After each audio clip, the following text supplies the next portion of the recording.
my dear sister Elizabeth D. Harris for allowing God to use them in such a way that they are, in the language of John Coltrane, a force for good with a love supreme that embraces each and every one of us.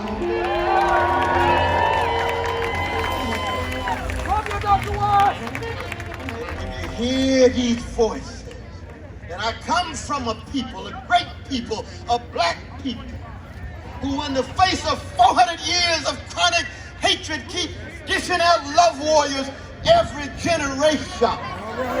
So that the spirit of Frederick Douglass and the spirit of Sojourner Truth and the spirit of Fannie Lou Hamer and the spirit of Malcolm X and the spirit of Marcus Garvey say, these black folk gonna love themselves, and if we have the spiritual maturity, it's gonna spill over from the chocolate part of town to the vanilla part of town. Oh yeah. It's gonna spill over our precious indigenous brothers and sisters whose land was stolen as a precondition of the democracy. It's gonna spill over to Spanish speaking. It's gonna spill over to Asian. It's gonna embrace everybody. But let us be very clear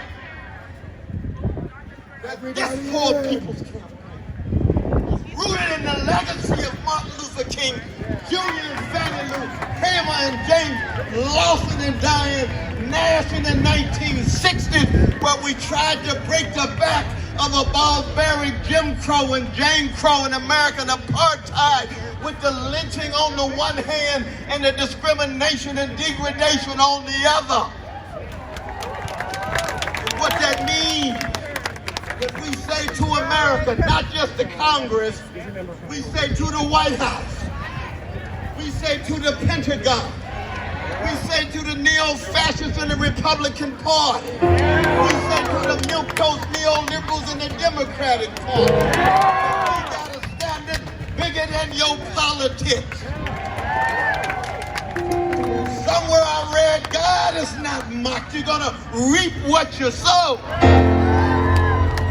Malcolm X reminded us, chickens will come home to roost. And so when you hear the magnificent voices of such dignity in all parts of the country, and we are international, we in solidarity with oppressed people in Africa, in Asia, in the Middle East, in Latin America. How come?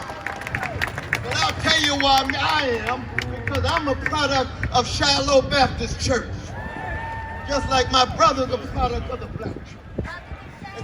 I was told in Vacation Bible School that if the kingdom of God is within you, then everywhere you go, you ought to leave a little heaven behind. And when you leave some heaven behind in a hellish world of organized greed and institutionalized hatred and routinized fear and overwhelming hypocrisy, you're going to have to be in the world but not of it.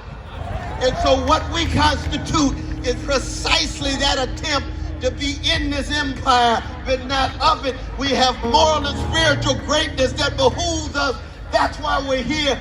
And let us never forget the rich humanity of the voices that we heard.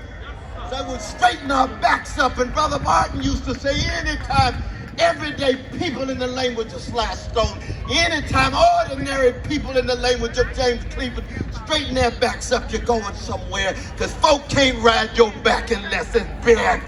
Let us forever move forward together and never ever, not one, not two, no step back. Thank you for both of the work that they have done. Let us work together, struggle together, go down together. And in the language of Duke Ellington, go down swinging, because it don't mean a thing if it ain't got that love swing in it.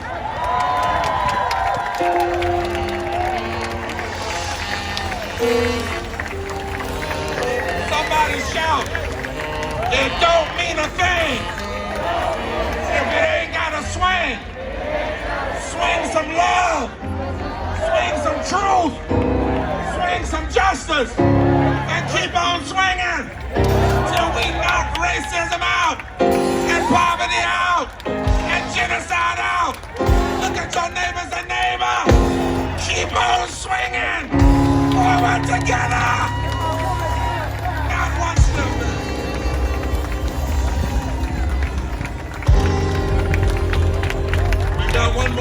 state.